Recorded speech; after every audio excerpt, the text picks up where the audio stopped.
Egunon. Manifestazioa babestu duten 78 erakunde sozialei eskerrik asko.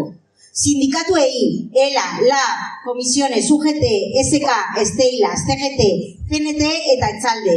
Alderdi politikoak, EH Bildu, Podemos, Sumar Mugimendua eta Ezker Anitza, Izquierda Unida.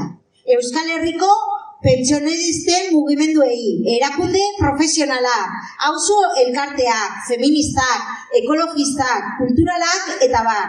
Eskerrik asko hemen egoteagatik. Eskerrik asko amore ez emateagatik.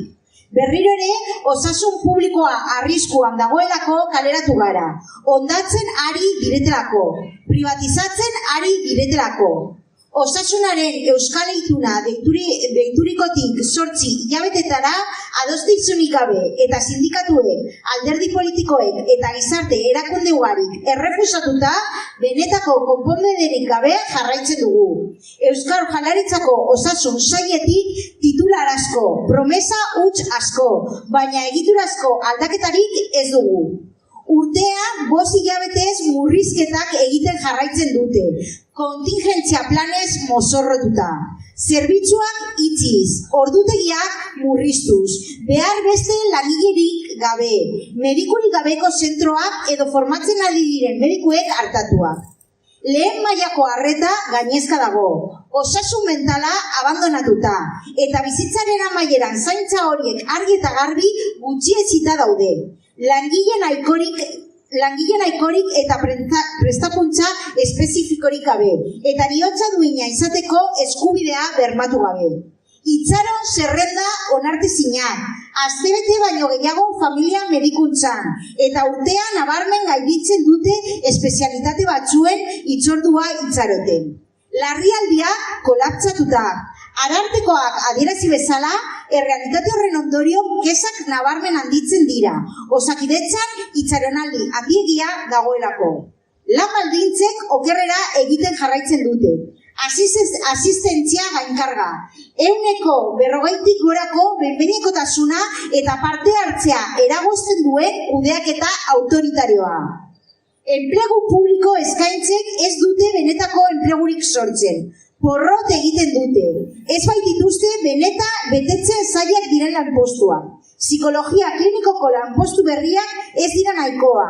Argi eta garbi, eta ez dute bermatzen eskatutako prestakuntza. Eta sistemak gainezka egiten duenean, errezeta bera erabiltzen dute. Aparteko ordu gehiago, plantillak indartu beharrean. Iraungoitako txertoen kudeaketaren gardentasun falta salatzen dugu. 21 motatako txertoei eta erakunde sanitari integratua guztiei eragite baitiete. Horrek berresten du sailburua arazoaren larritasuna minimizatzen eta eskutatzen saiatu dela.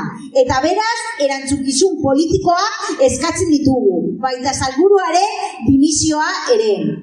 Eredu horrek nahita ahultzen du publiko negozio pribatua elikatzeko. Aurten 500 milioi euro baino gehiago sektore pribatura joango dira. 3 herritarretik batek medikoa seguru pribatua du dagoeneko. Adibide argi bat, haurdunaldiaren borondatezko etendura osasun publikotik kanpo egiten jarraitzen da. 95%. Promesa asko eta legea betetzen ez bada ere, ez dago plangintzarik, ez baliabiderik.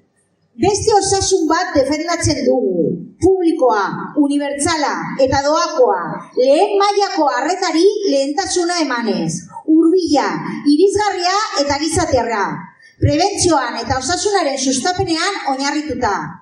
Aurrez aurreko kontsultak nahi ditugu, asistentzia jarraitutasuna eta gutxienez 15 minutu paziente bakoitzeko.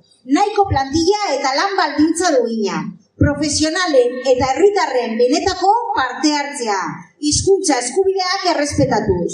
Osasuna eskubide bat da. Non osasuna ez dagoen poltsikoan duzun diruaren mende.